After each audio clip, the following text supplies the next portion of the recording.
People are not expecting you to be perfect. You're still expecting yourself to be perfect. And I feel like you'd be more detriment to yourself. Like football players really do not talk about mental health. It's like a sign of weakness. Welcome to Vet Life Reimagined. Get into the mind of today's veterinary students with our guest, Startus Hutcherson, a third-year veterinary student at my alma mater, Auburn University. Startus's journey from a college football player to veterinary school is incredible. Startus shows a lot of wisdom as he explains how the strenuous work as a college football player has helped him in his new challenges as a veterinary student. In both areas, he has and is demonstrating leadership and mentorship. We talk about mental well-being in veterinary school, a stronger together mindset, working with your classmates, building those relationships, and we talk about diversity in veterinary medicine and some of the new programs at Auburn that address this. Programs that are attracting big names in the veterinary industry like TV veterinarians, Dr. Terrence Ferguson and Dr. Vernard Hodges from Critter Fixers. I think you will take a lot away from this episode, so let's get to the conversation with future Dr. Startus Hutcherson. I love names. I like looking at meanings of names, but I also like the story behind names. So can you share how you got your first name Startus? Because I think that's a very unique name. Oh yeah, that'd be my pleasure too. So it's a family name, and my dad used to tell me a story that back in the day. So obviously, one thing about American history is slavery, right? And my great great great great grandfather on my dad's side, he was a slave, and he actually was one of the few ones that actually were able to escape to the north because they were in the south and he escaped to the north, and he had to change his name. So he actually created the name to Start Us. So if you think about it, it's two words combined: start and then us, like it's starting a family. So start and us. So Startus. And then kept the last name's Hutcherson. And then it kind of went from there. And then my grandfather was the name one. The next person obviously had Startus, and then my dad, then myself.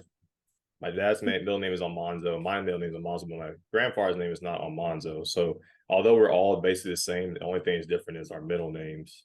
And so that's why I'm the second, because my dad was the first, I guess, Almanzo middle name, and I was the second Almanzo. So I'm Starrs Almanzo Hutcherson the second.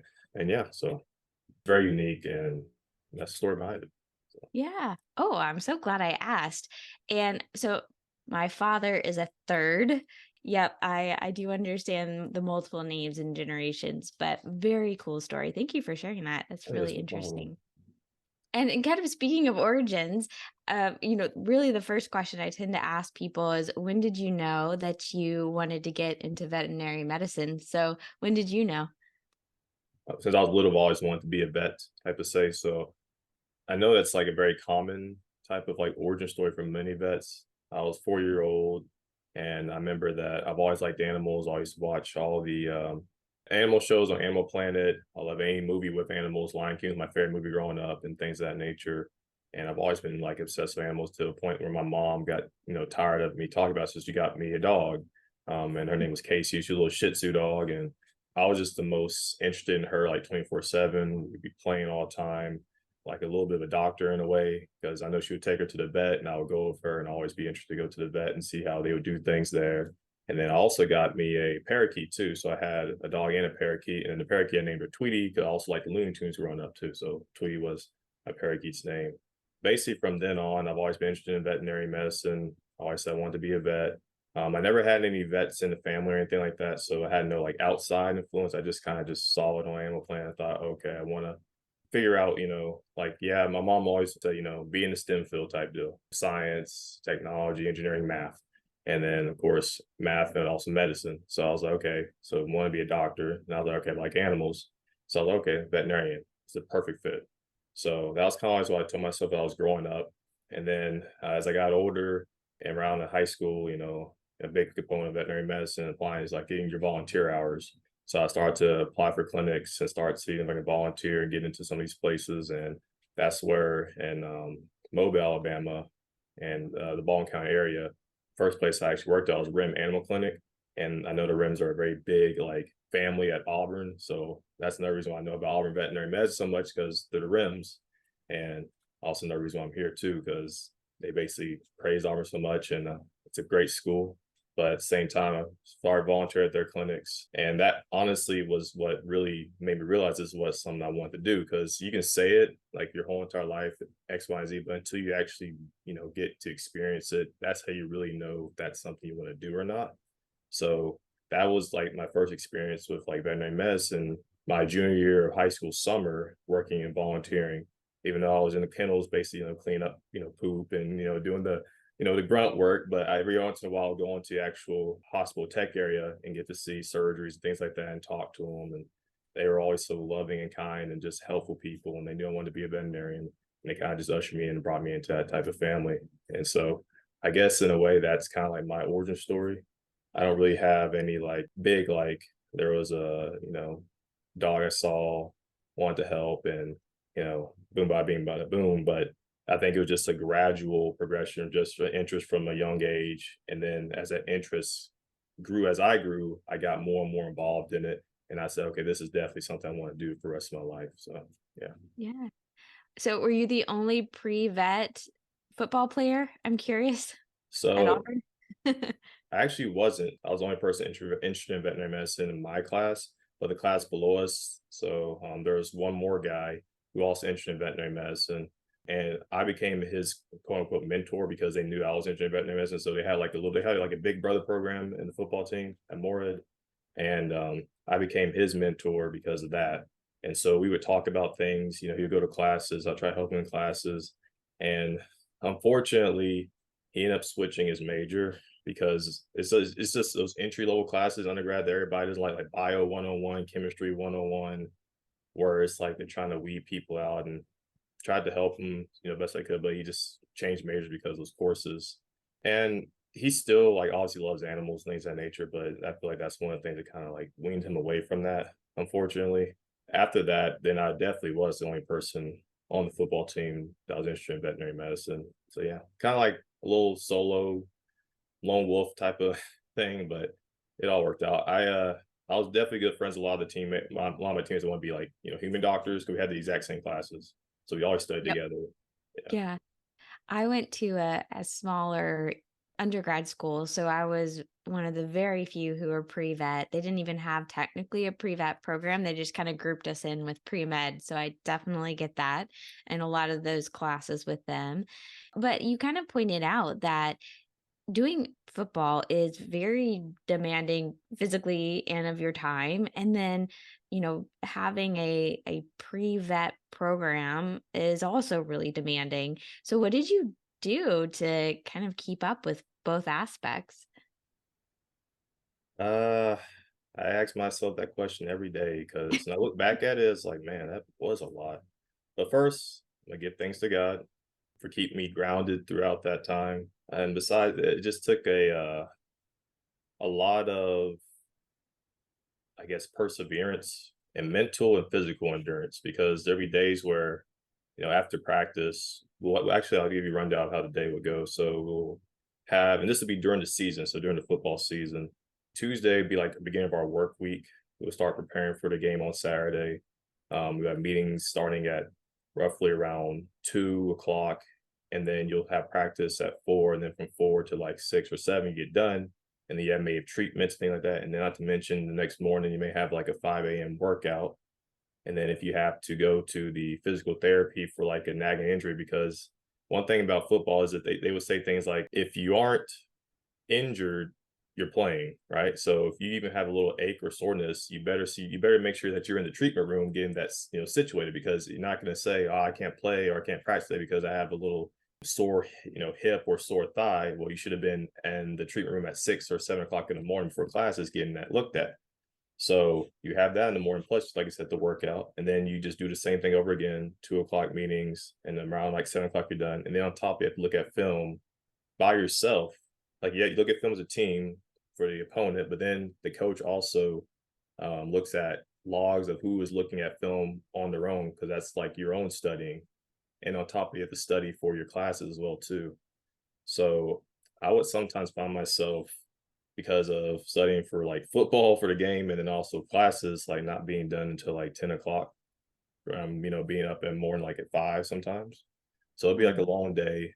And then of course you have the game, in the game. We would, if we're traveling, that's leaving out Friday morning, getting to the hotel, Friday mid-afternoon, evening, relaxing, eating dinner, doing teamings at the hotel. Then the next day on Saturday, getting ready for the game at 1 o'clock, or if it's a late game at 7, and then traveling, coming back home, being back home by Sunday, and then having an off day on Monday. That's our one off day of the whole week, and then doing it again on Tuesday. And on top of that, you have tests and things like that throughout the week. So it was a lot of juggling. And that's why I just keep on saying I thank God for keeping me grounded through all that. Because I knew what I wanted to do. I knew it was going to be hard, but it's something that I was really passionate about. I think the passion also is what kind of like driven and was able to keep me also afloat too, because I wanted to play football at this level, the highest levels I could. And at the same time, I wanted to go to veterinary school. Those two at sometimes would conflict with each other, but at the same time, they both something I want to do. So I just had to like, I don't like saying put down your head and grind because I know today we're more focused on mental health, and it can be. I'll be honest, there are some days where mental health was at play where I was just so exhausted I didn't want to do one or the other type deal.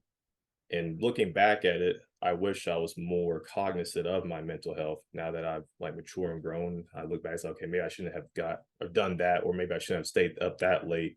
I could have, had some, mediation here and there. That's what you say you hindsight 2020 learn from it type deal. But at the same time, just going through that was a lot of like, putting your nose to the grindstone, just kind of grinding away. Now I'm more like, okay, well, mental health wise, it's not the best thing to do. You got to have days where you can chill, but also take a breather and relax and really focus on yourself, which I didn't do a lot of that in undergrad, which ironically, because veterinary school is in a whole nother ballpark, and honestly, it's a lot more harder than undergrad, even with football.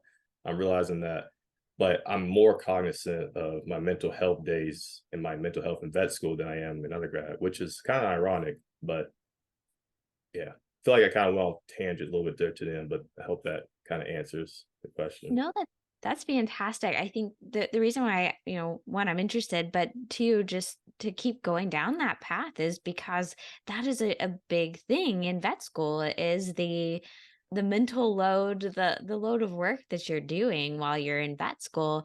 And I'm glad you kind of were reading my mind. I was like, well, maybe this prepped him for vet school. And you even commented that, wow, this actually might be even a little harder. And because you were able to experience that in undergrad, you kind of had that hindsight. You could say, oh, wow, I might do this slightly differently. And it sounds like you're implementing some of those things as you go through vet school.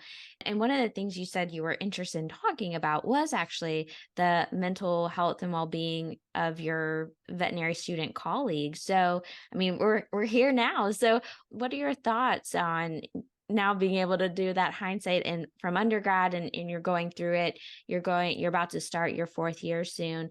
What are you kind of seeing when it comes to mental well-being with the veterinary students? And what are some pieces of advice that you would give?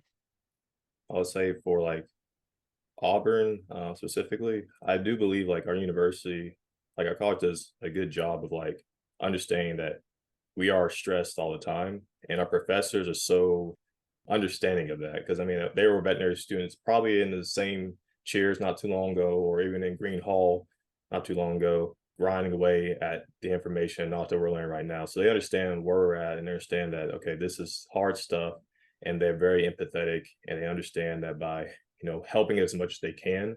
And I do believe Auburn does believe in mental health. They have a lot of different opportunities, like a lot of different services available to us. They have wellness blocks where they literally give us time in our day just to be away from school, to take care of errands, or just to just sit there and just recollect yourself. So I do believe mental health is a very big priority at Auburn, and I really am appreciative of that. But even with all the resources, sometimes things can still get overwhelming, and sometimes you have to be that person to be like, okay, I have to use these resources too. Because even though they're there, you got to use them to get the help that you need. And I'm not gonna lie, at one point I was like that, where I wouldn't use the resources as much, specifically our counseling services. And I think this is now going back to the football mindset. One thing I will say I struggled with coming to veterinary school was going from being a athlete with a team, and also with the expectations of being the best that you could be at all times. and to veterinary school where that's still like what was my expectation.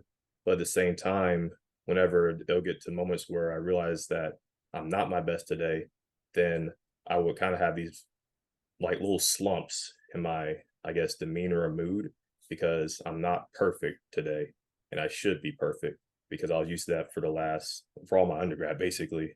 Because college coaches, you have your good ones, you have your bad ones, and they always it's like how they say like a high turnover rate for coaches. I feel like football coaches is a high turnover rate for that. I feel like every program deals with that where you may have one year you have one coaching staff, literally the next year you have a completely new one except for maybe the head coach and maybe defensive coordinator or the head coach too. Like it's just a lot of turnover. So you get a lot of different mindsets and a lot of different people. One year I had a coach that was a player's coach, loved him, best coach I ever had in my life. The next year I had a coach. I'm not going to use explicitives or anything like that, but I really did not like his personality. I wish the best for everybody. Hope he's doing well, but he was just not the best person in terms of like caring about his players. At the same time, when you're used to that so much, when you get to an environment where that's not the case, like you said, that level, even though people are not expecting you to be perfect, you're still expecting yourself to be perfect. And I feel like you'd be more detriment to yourself. So going back to vet school, I came here first year, second year, I definitely had that perfectionism that was a little bit higher than it is now. I still believe in doing the best I can and striving for perfection, but it's definitely not as bad as it used to be first and second year. And it got to a point where I just drained myself out completely mentally. And I would never want to go to counseling services because another thing about football is if you feel like you're experiencing some sort of mental issue, it's like a sign of weakness. Get your head in the game. Like football players really do not talk about mental health. Never was it ever mentioned in our locker room.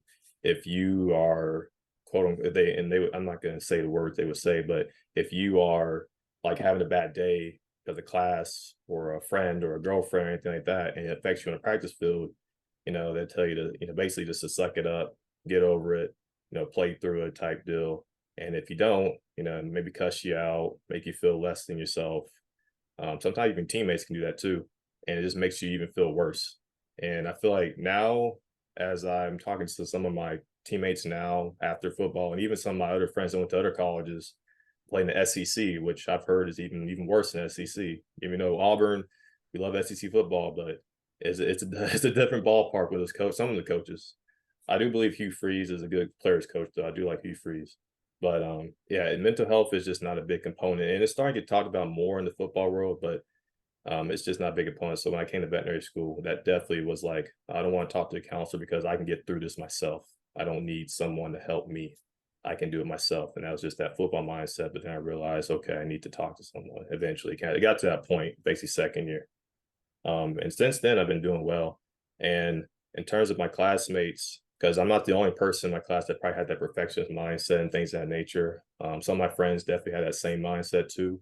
And I feel like as we went through veterinary school, now we're third years, it's like that has lessened in us, and that we're more just focused on, okay, we're here to get this education, but at the same time, we're not here to kill ourselves. We're here to, get through. Yeah, we gotta survive first, so we get to that, graduation, and then become doctors. We don't need to stress ourselves to death. And I believe that right now, that's kind of the mindset of my class, particularly, is that hey, we're third years, we got finals, we're really in finals right now, and then mini master and to go to clinics, and then we just got to get through, let's work together, let's help each other out. And I believe my class really believes in like, hey, let's help each other out, let's not bicker, let's just get through this together type deal, and let's finish this together, which I feel like is a really good thing about our class. And I feel like the first years, second years, and fourth years, I'm going to talk about the younger classes first and second year. Fourth years are kind of like they're already in clinics, they're about to graduate. They only got a couple more months and they get pre-tutorship. So they're also that same mindset. Let's get together, let's get this done, let's go be doctors type deal. But I feel like for first year and second years, because those years are 1 year is you're adjusting to veterinary school the first year, second year is you're getting like hammered by all the tests and classes, 2 tests every week. It's just constant going. So I do feel like their mental health particular is definitely more things attacking it for those 2 classes. And I have a second year mentee. I have some first years I know I try to talk to them, encourage them as much as I can. because so once again, I was in that same position, let them know, hey, it's going to be okay. And don't try to be a perfectionist. Don't get too down on yourself. If you were used to maintain A's in undergrad and you're starting to get B's, maybe some C's now, the thing is though, yes, find out what you did wrong, do better. But at the same time, don't let that, stress you to the point where you're just draining yourself. Because at that point, you kind of like you're shooting yourself in the foot in a way too. And I don't want you to burn out because it's very easy to happen. It can happen to anybody. And they just don't want to see it happen to anybody here, or anywhere across the country when it comes to veterinary medicine. But especially here, because this is like our family, this is our family unit, You're definitely going to be more intentional people in your intermediate family unit. You still love your friends and your, extended family, but that intermediate family, you're going to want to try to keep that, as good as you can. So, yeah, but in terms of mental health here, I do think we have good resources. We just got to, convince people to use those resources and to definitely bond together as a class, which I know takes time. But once each class does that, I think that can also be a big benefit as well too. I love listening to how you describe this situation because I like the sports analogy. Coming in with this perfectionist mindset, you kind of referred it back to a football mindset, but that is a very, very common thing for students coming into vet school because it's a competitive place. You have worked so hard to get into that seat in vet school, get as good a grades as possible because I know that's a key point to getting into vet school. You have a room full of those individuals. The one thing I do hope to bring, from your sports analogy into that environment is the team mindset, in that we're not fighting against each other. We're done with the competition. Like we're here. We are now a team and we work together through these 4 years. It is a small profession. It is a lot about relationships and who you know. So start young. You got to get through this together. And you're right. You've got to start to, and I know it's easier said than done. I've gone through it too. You kind of have to start shedding that perfectionist mindset. Yes, you do your best. You learn, you're there, you're excited to get this education and to become doctors. But I promise there will not be a client who asks you, what were your grades? So you're fine. Maybe you can make that a keynote speech one day, is pulling in your football analogy. But I think that's really important. Be a team, work together. I'm so glad that you're using your resources, you're mentoring others as well. Not a lot of people probably think about that to do that. So thank you so much for that. Speaking of mentoring, you participated in a really neat program that Auburn does, and it's called the Summer Veterinary Intensive Program. And you did that with a couple other veterinarians who came in and were part of this program. Do you mind sharing a little bit more about it? Because I don't remember it when I was there. So I think this is maybe a newer program, but it sounds fantastic. So can you talk to that a little bit and what you like about it? Oh yeah, definitely. I would love to elaborate on it. So the summer veterinary intensive program, we call it the VIP. It's a brand new program. Only had been two, I guess you want to say, years of it running. First year was in 2022, and it was actually brought to the dean by one of our former graduate class of 2020, yeah, 2022, India Woods, or now Dr. India Woods.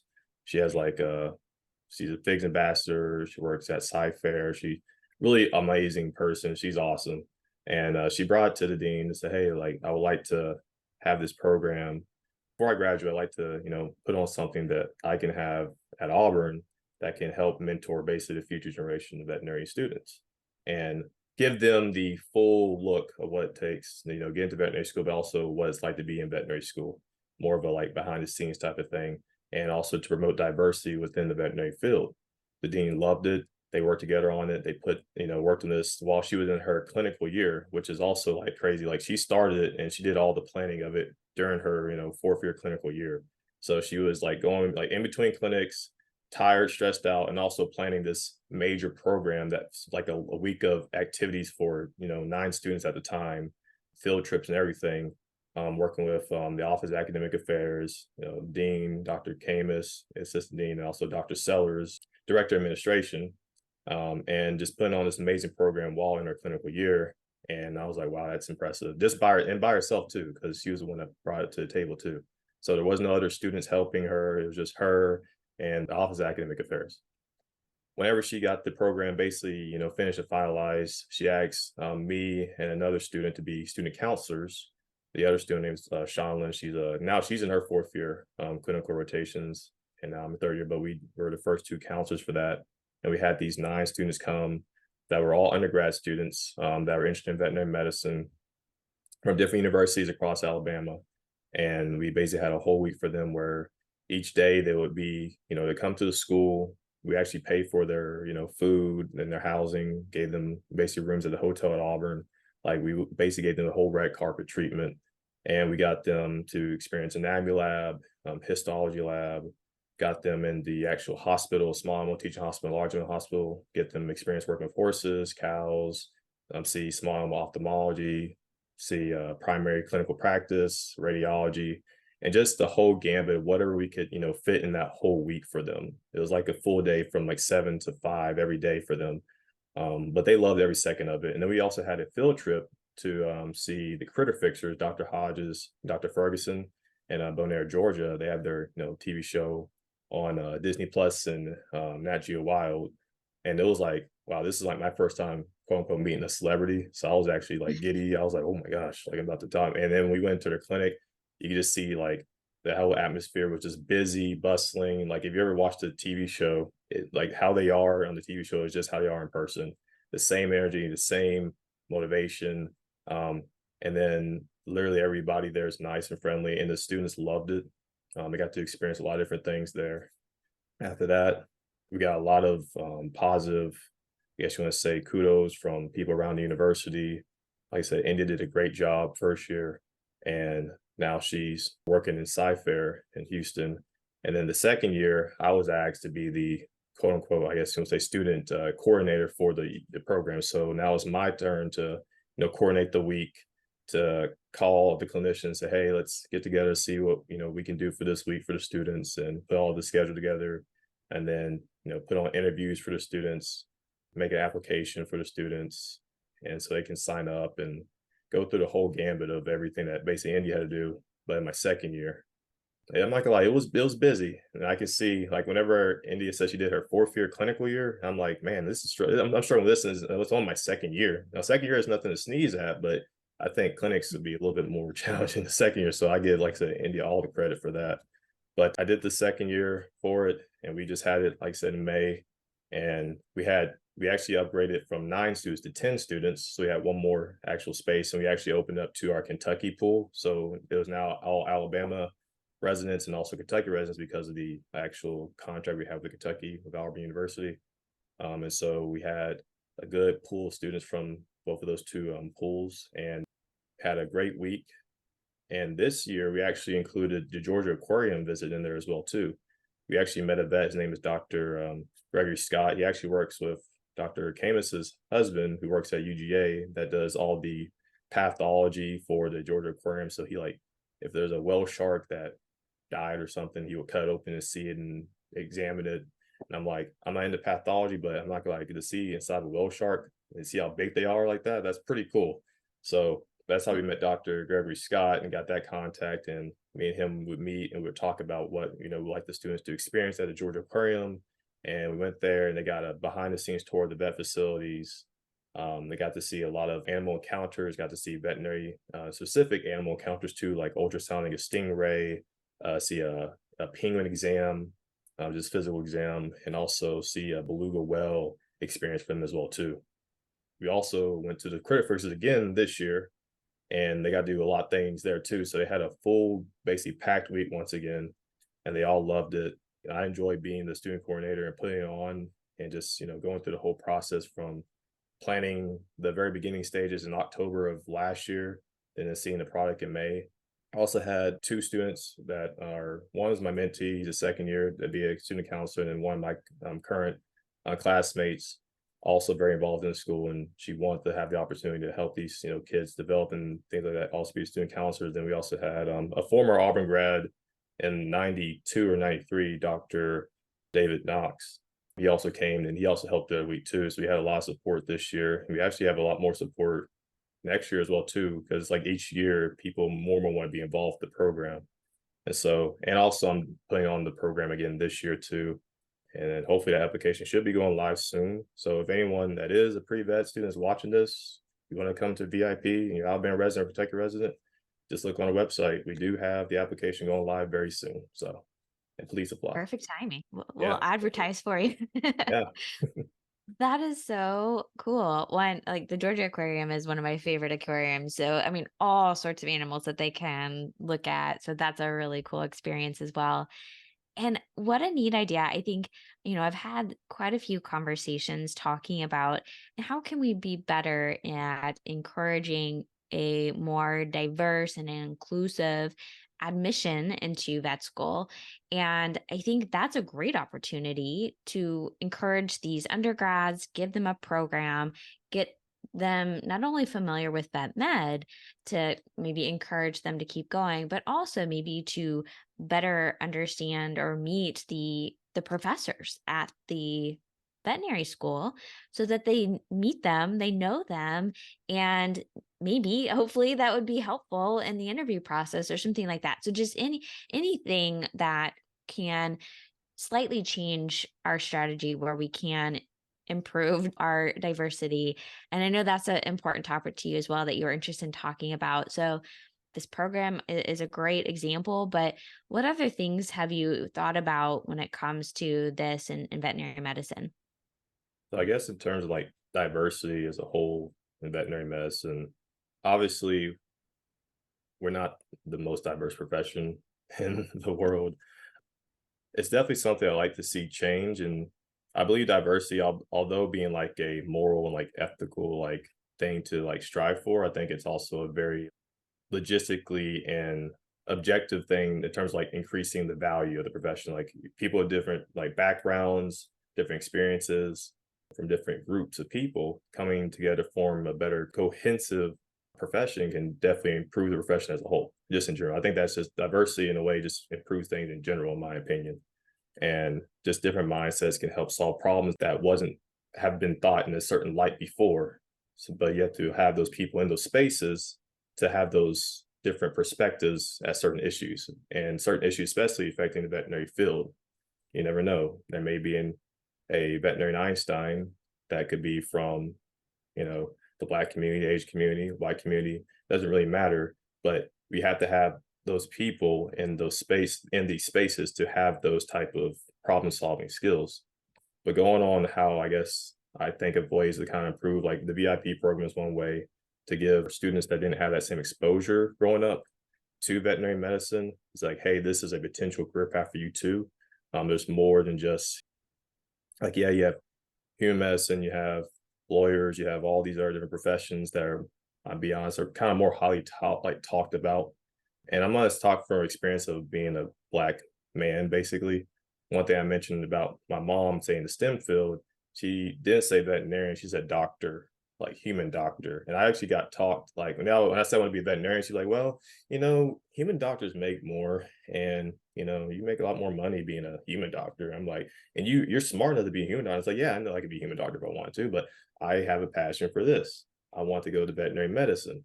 And then a lot of my family members, and I go to church, things like that, and I tell them, yeah, I'm in veterinary school and things like that. They say, oh, well, you're doing a good thing. There's not a lot of Black veterinarians. They haven't seen themselves as a Black veterinarian before. And I'm like, wow, that's very interesting. And I'm pretty sure you probably say the same in some other communities as well, too. But once again, going to like the Black community, I just think it's not something that's very talked about that much in the Black community is veterinary medicine. But recently, I have been seeing things like, for example, the Critter Fixer, Dr. Hodges, Dr. Ferguson having a TV show on national TV, especially on Disney Plus and actually Wild, where people are starting to see that exposure to Black veterinarians. And even before them, you had the Vet Life with Dr. Blue, Dr. Ross at Sci-Fair, like just showing that, hey, there are Black people in this profession. And then if you want to be a vet, it's possible. And there's other, veterinarians that, have different backgrounds and ethnicities. Like we just talked about, Dr. Gherkin, she's South Korean and American. And then one of our best friends, his name is Dr. Code, or all work in emergency. He's also has an Asian background. And he taught us in first year that, a lot of his family members would say things like when he was a veterinarian that they didn't really, once again, same thing, didn't have the same representation, prefer a human doctor. And I was like, wow, that's what my mom would tell me a lot. Now my mom accepts me being a veterinarian, but it's just things like that. And I think as we see more representation in the field, we will see more people accepting that, yes, you can be a veterinarian. It's there for you. And there is also no like fear of also pursuing a profession to say like, oh, well, maybe there's not many people that look like me in the profession. And I just don't want that to be something to hold someone back pursuing too. Because I've also talked to some of my colleagues and things like that. And there was this one person I actually met, actually at an Auburn football game just recently. And she's a senior now. And she was pre-veterinarian. And it was kind of ironic that we were right. Like it was actually me, my mentee, which is second year name is Jeff, and then his mentee, which is first year name is Conan. We're all there, have a good time at the game, and she was right beside us, just standing and watching. And we were just talking to her. She said that she wanted to be a vet, but she thought it was like too hard and things of that nature. And also she's probably didn't see the same representation. And I was like, well, you have three of us right here beside you. And trust me, it is hard, don't get me wrong, but we're making it through. And if you ever change your mind, we will encourage you to pursue it, type deal. So I think that that's very important, is having that representation. And I guess the ways that I'm trying to improve it from my own, I guess, involvement or things I like to do is, like I said, mentorship. There is a pre-veterinary club on the main campus that I'm going to start being more involved with, to go and talk to them about things. And they are Black students at the main campus. I want to talk to them, give them some advice, how to apply, what they need to do for X, Y, and Z, and also distribute them information about the VIP program so they can apply as well too. But I do believe that mentoring the younger students, just showing them, hey, like you can do this, you're not alone, and definitely just imploring them to pursue that would also improve, like I said, diversity, and also just in general improve the number of vets that we need in general, because there is a shortage of veterinarians in America as well too, and we need more vets, and we need to pull from everywhere. Need to pull from everywhere to improve that number as well too. So, yeah. Quite a few of us probably, no matter what we look like, at some point had someone tell us, are you sure you don't want to be a human doctor? Because I still remember that as well. So yes, we are a very unique profession, and I hope you feel this way, that you're also excited to be here and continue your career in vet med. It is a wonderful profession. There are so many opportunities within it. I think even more so than human medicine, which is kind of neat. You get to be more creative and try different things, I think, to a greater degree.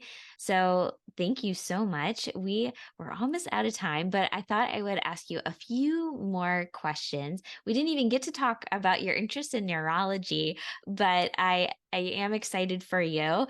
And I did want to comment though, because I read somewhere you said that you're kind of known as the weird neuro guy because you like neurology. And I interviewed another neurologist, and she said the same thing, that she was known as the weird neuro girl. So it's good. It's good to be weird. Join us. Yep. Real quickly. You started talking about mentorship, and that you're a mentor, but you also have quite a few yourself. So I wanted to give you an opportunity to do a shout out to anyone. Is there a particular mentor that you wanted to talk about, someone that you admire in where you're going through school, and anyone Yeah. in particular? I have quite a bit. Does it have to be just one, or Not a just fair question. We could be here for a while. gotcha. Everyone, Okay. thank you for being a mentor, but who's the first that comes to your mind? Okay. So I'm gonna first one comes to mind, I guess, at the veterinary school, and he's not a veterinary doctor, but it's Dr. Sellers. He's, like I said, director of admissions, and me and him worked together on the VIP last year, and also working on VIP this year. And I already kind of gave Dr. Gherkin her kudos in the the Auburn page that was written about, my journey and whatnot. Mhm. So now it's time to give me kudos, Dr. Sellers. But he's definitely been, I think, like as soon as I got there on campus, he's always been a very supportive person to me.